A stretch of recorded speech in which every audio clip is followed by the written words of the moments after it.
Thanks, Nishi. Welcome, everyone. As she said, we're going to talk today about mobile applications and some proxy shenanigans. How's everyone doing today? Did you guys get out and participate in the shenanigans last night? I saw some of you. Just a real quick, how many of you were developers in the room? Pen testers? Something else?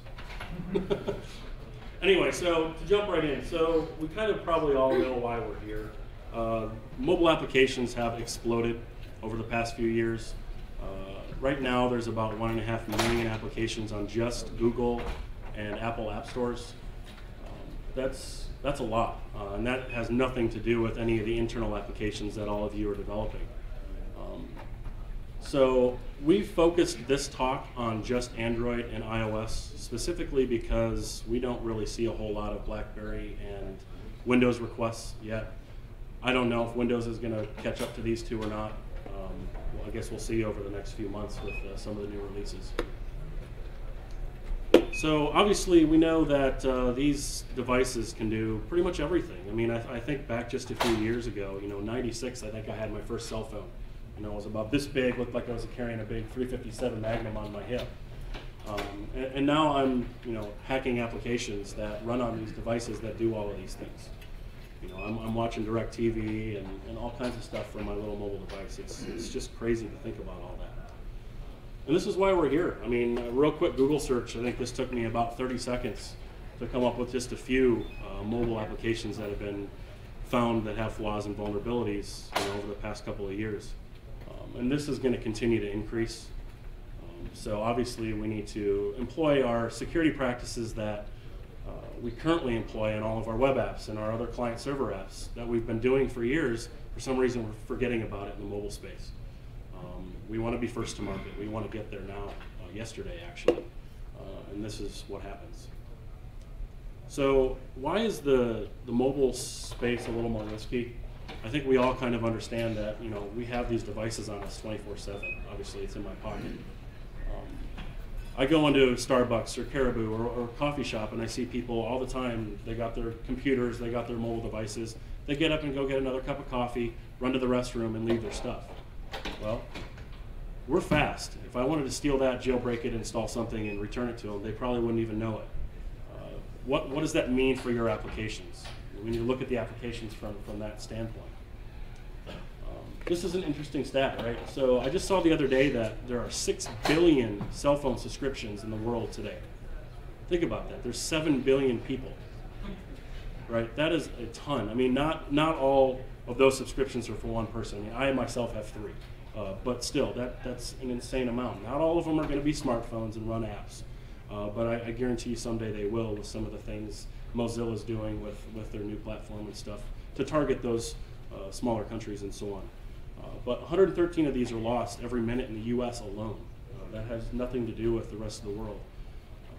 What does that mean to your application if someone steals a phone? Is there data on there that they can get at? It's things we need to think about. So these are the 3 types of mobile apps, real quick: client-server, mobile web apps. Some people might say that those two are kind of one and the same. I like to split them up because there's little differences here and there. But today's talk is really going to focus on the traffic.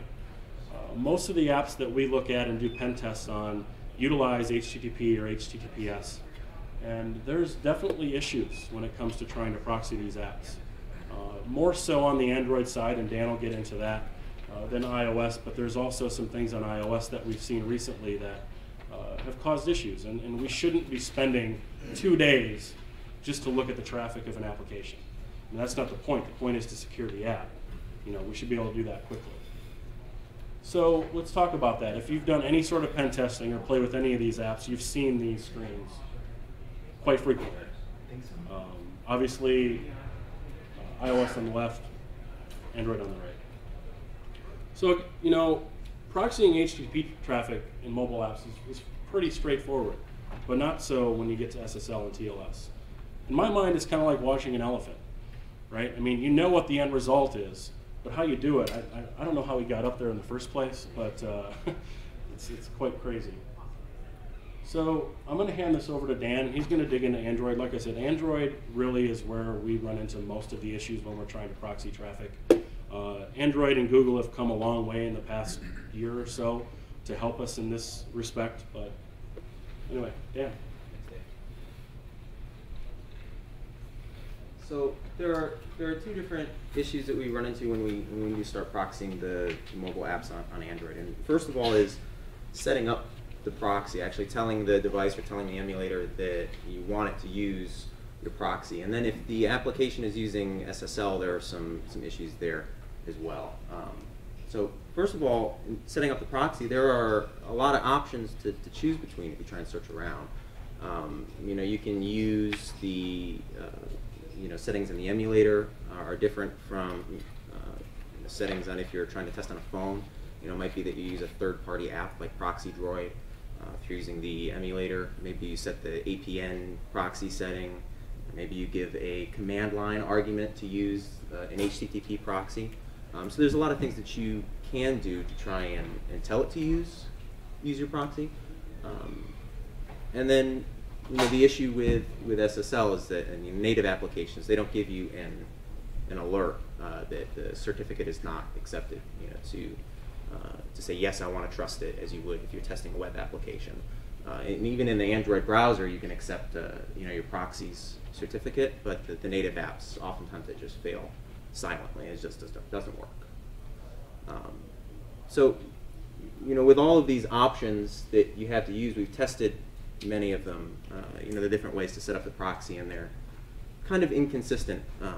It depends on the environment that you're testing in. If you're testing in the emulator, you want to use one approach. If you're testing on a physical device, you want to use another approach.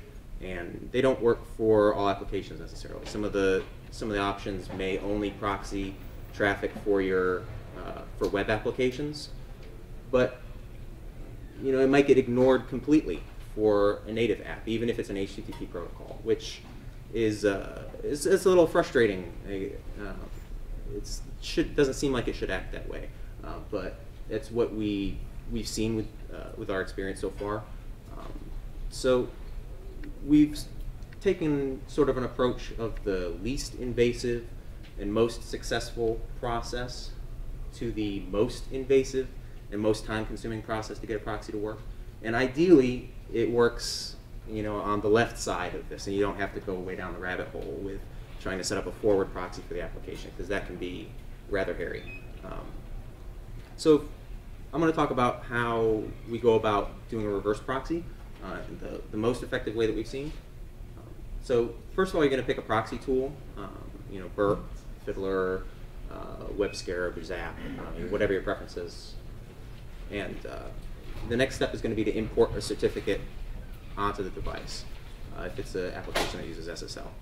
And we would recommend that using ICS, I think is the latest version of Android in the emulator. I think it makes it a little easier for importing certificates. You can set up your proxy on a browser, get your SSL cert by exporting it,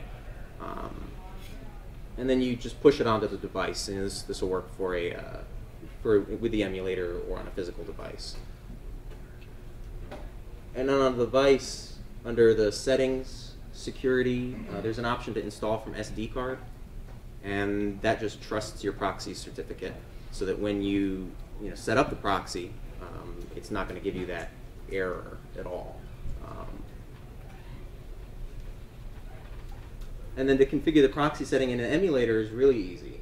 Under the settings, wireless networks, and down to access point names, you can set the proxy setting right there. But if you're testing from the emulator, there's a virtual network that it creates on your machine, right? So you have your host machine, and then you have the emulator inside of your host machine. If you tell it, like you would with a web application, that you want a proxy, the proxy address is 127.0.0.1, that's going to stay inside of the emulator, and it's never going to hit your proxy. So you have to use the Android emulator's destination for your host machine to get it to go to the right destination. So you say 10.0.2.2. And these slides will be available. So once we put that in as the APN name, or proxy setting, and we start getting proxy traffic. So that's pretty painless and we're pretty happy when it works that way. Sometimes you need to test an application from a device, though. It's not, for whatever reason, it's not possible for you to test it in an emulator. So if you're going to do that, if you root the device and install the certificate in the same process, you just need to install a third-party app like Proxy Droid or something along those lines. There are several, to tell the device to use your proxy, which would be some location on your network. Doesn't necessarily work for all applications. We've had some inconsistency with that as well. So it's, your mileage may vary. You may have to take another approach. If you don't have ICS, it seems like you need to manually modify the trusted store. So that can be a pretty painful process if you have to go that route. It looks something like this. You have to pull the trusted store off the phone, which has to be rooted first, and then manually import your certificate, remount the file system, push the trusted store back on the phone. And it's a little bit of time consuming.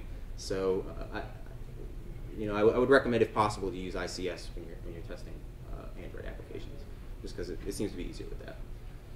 But if none of those approaches work, we can try and set up a forward proxy, which, as I mentioned before, you can go way down the rabbit hole chasing this.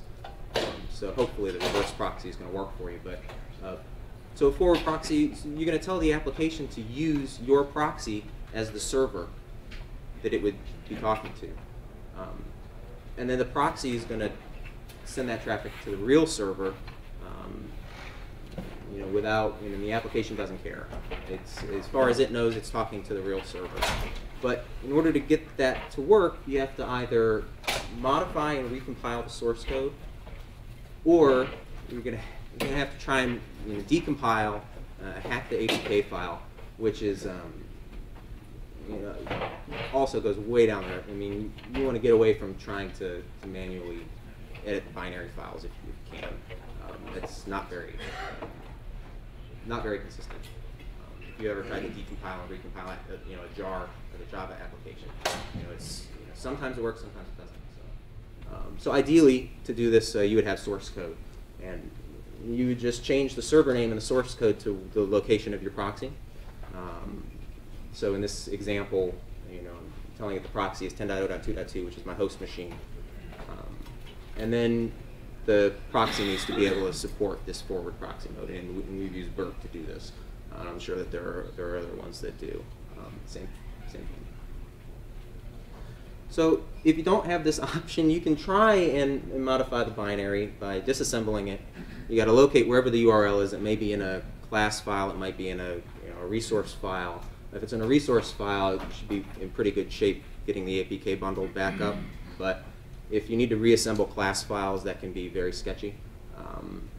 But if you re-sign the application with your own self-signed certificate and put it back on your device or on your in the emulator, it's not gonna care as long as you've uninstalled the previous app. And this definitely does not always work. It's a last resort, I would say. So that looks something like this. I use an example of Facebook. I'm not going to go too deep into this, but I pulled Facebook off of a device and decompiled it. In this case, it did work, but I tried to do the same thing with a Twitter application, and I couldn't recompile it. So it's, if you have source code, is the ideal way to do this, but it does work in some cases. But there are many tools and resources for modifying and hacking APK files.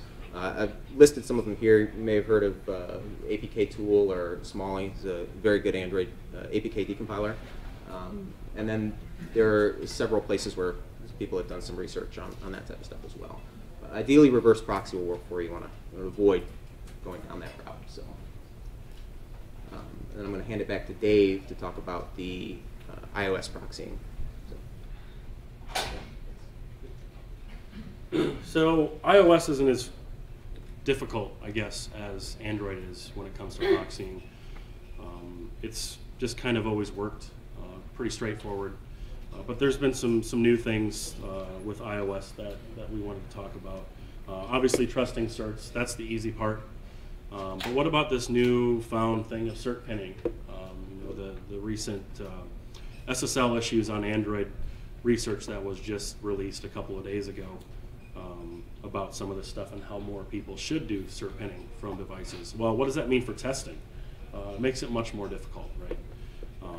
But we'll get into that too. So obviously you've seen these many times if you've done any sort of iOS testing from a device, from the simulator. I love the connection failure occurred. Well, what does that really mean? It doesn't tell you anything. And then cert pinning.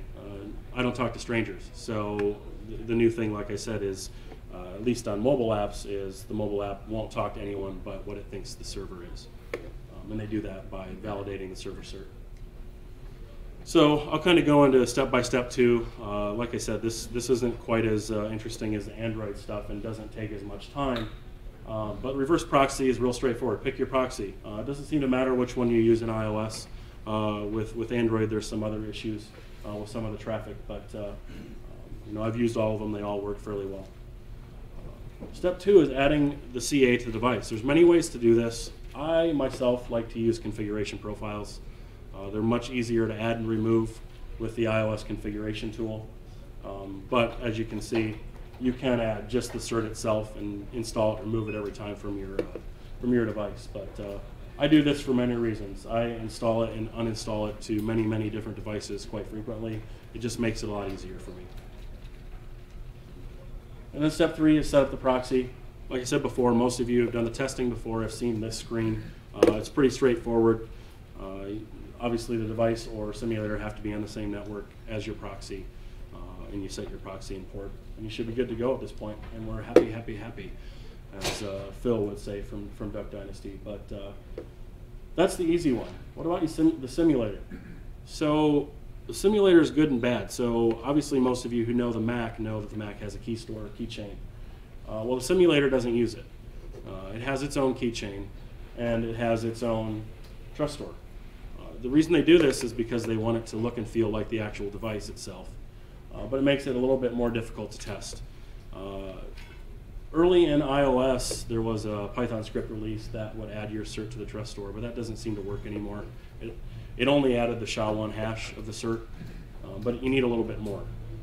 So the only way that I've been doing it is I just grab this file off of a device once I've added my cert to a device. And then I can just put this trust store SQLite 3 file onto my Mac, and it will just work then in my simulator.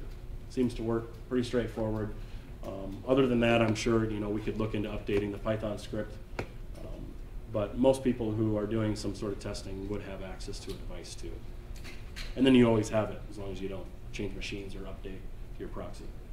And then it does utilize the system proxy. So it doesn't utilize the keychain, doesn't utilize any of that, but it does use the system proxy on your Mac. So you got to go in and you set up your proxies here in the Mac, and then it should work. Sometimes it doesn't seem to pick that up right away, and you got to stop and start Xcode and all that a few times. But it will eventually work, and then your cert should be trusted. And then it's on like Donkey Kong, right? We're good to go. Like I said before, I don't want to spend 2 days trying to set up proxying. That should be something that's quick. There should be a document that walks me through exactly what to do.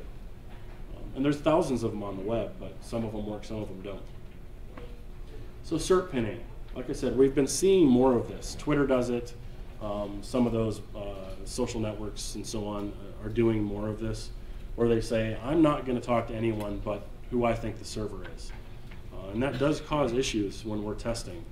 Some of our clients are very sensitive and they want to do cert pinning, but they still want us to test. So how do we fix that? Well, it doesn't have anything to do with Pinterest.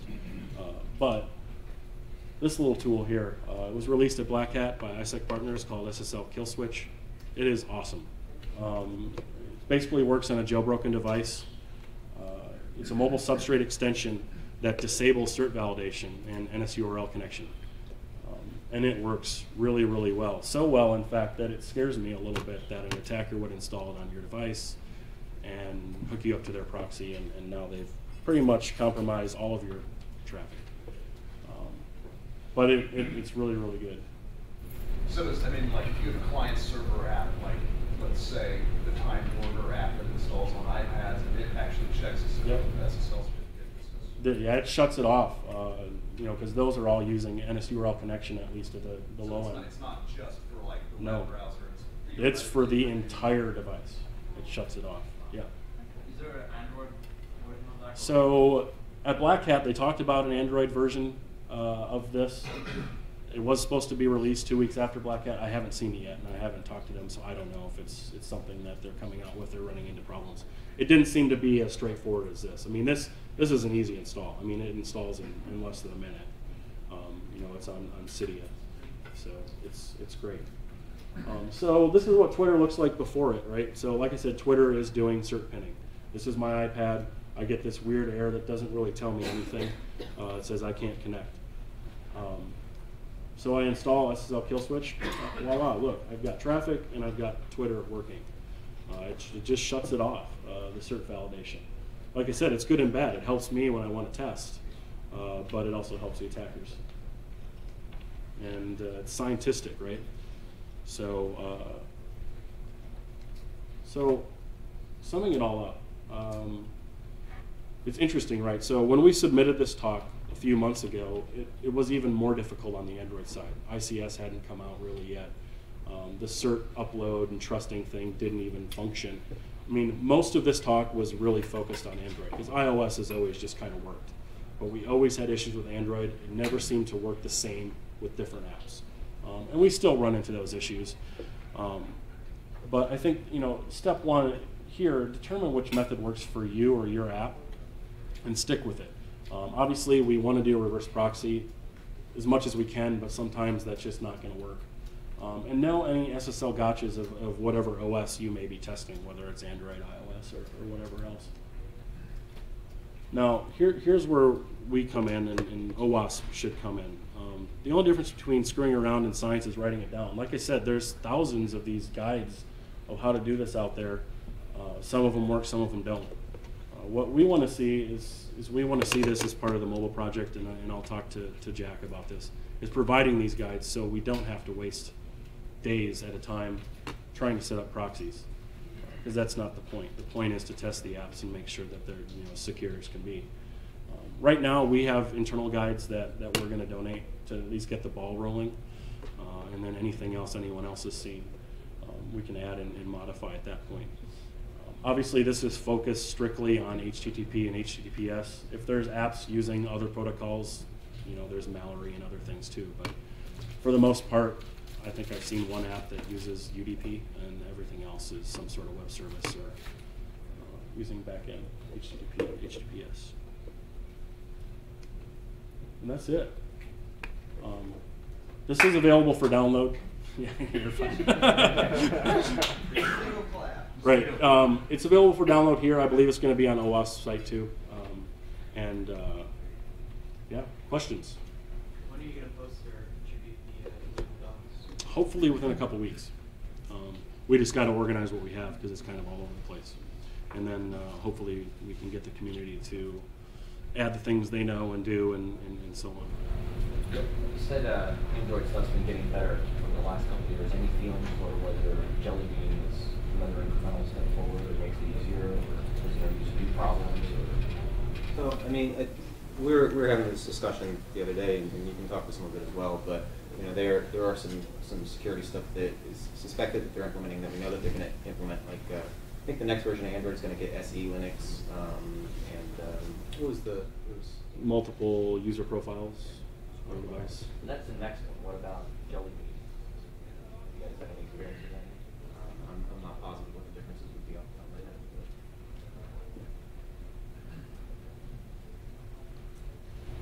Anyone else? So what makes the difference? You said some of the applications all of this, others don't. What's the difference as far as improving?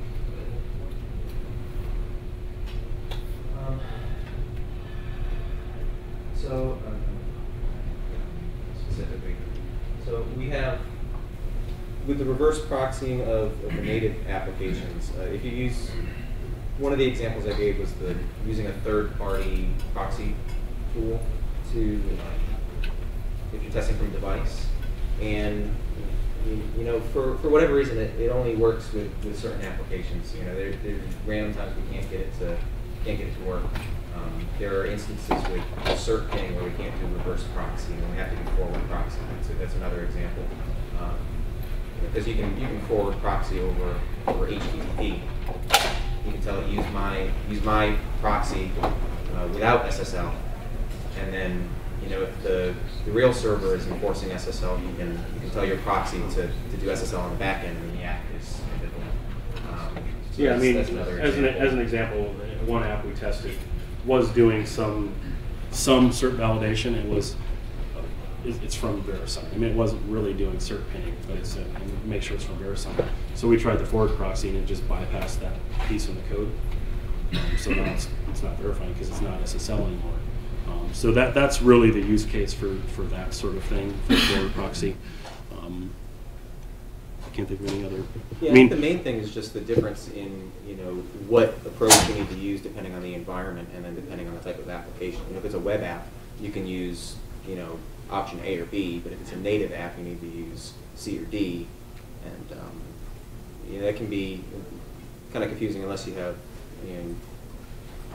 gone through the motions of the 4-day process of trying to learn and figure out what approach do I need to take, and I think that's one of the reasons why we need to have a good guide that's updated, because this information may change and some of it may not even be correct, right? Like we've done our best to document the issues that we've had, what works in what environments, and the chart that I threw up there for 5 seconds, but it's probably not all inclusive in probably other issues we haven't thought of. So. Have you guys seen any differences in the behavior of proxy tools depending on whether the device is permanently rooted or temporarily rooted? Because there's tools where you can temporarily root your device versus permanently rooted. Yeah, I don't think that impacts proxying. Some of the proxies don't work with the reverse proxy option. There's some. I think the Android emulator sends it says a SSL Connect, right? SSL and a lot of the proxies will just drop it. Yeah. And it gets confused, right? So, and then the only option is to use a forward proxy. Yeah, it's trying to connect to the actual IP address, which confuses it. But Burp, for instance, has fixed that on the proxy side. So Burp, the newest version of Burp Pro works with Android now, but some of the older proxies don't. Some of the few apps I've tested, I found proxy got more stable than, let's say, root proxy, for example. Root proxies can be. Yeah, I've really grown accustomed to that tool. I was using ASP proxy for a while, but you got to pay for it.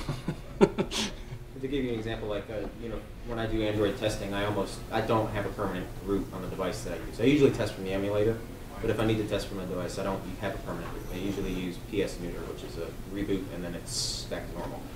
And that hasn't impacted me yet. So the Z4 root works. Yeah, Z4 root works well too. Yeah. Yeah. Can you speak to a little bit about doing the web services and what proxy you recommend?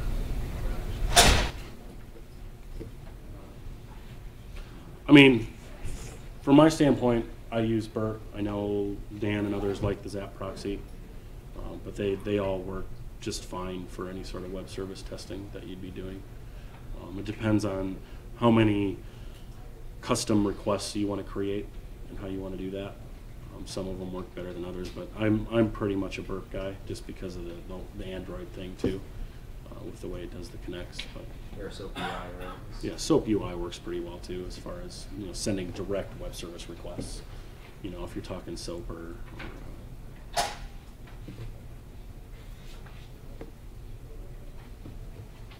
anything else? Do you have a question?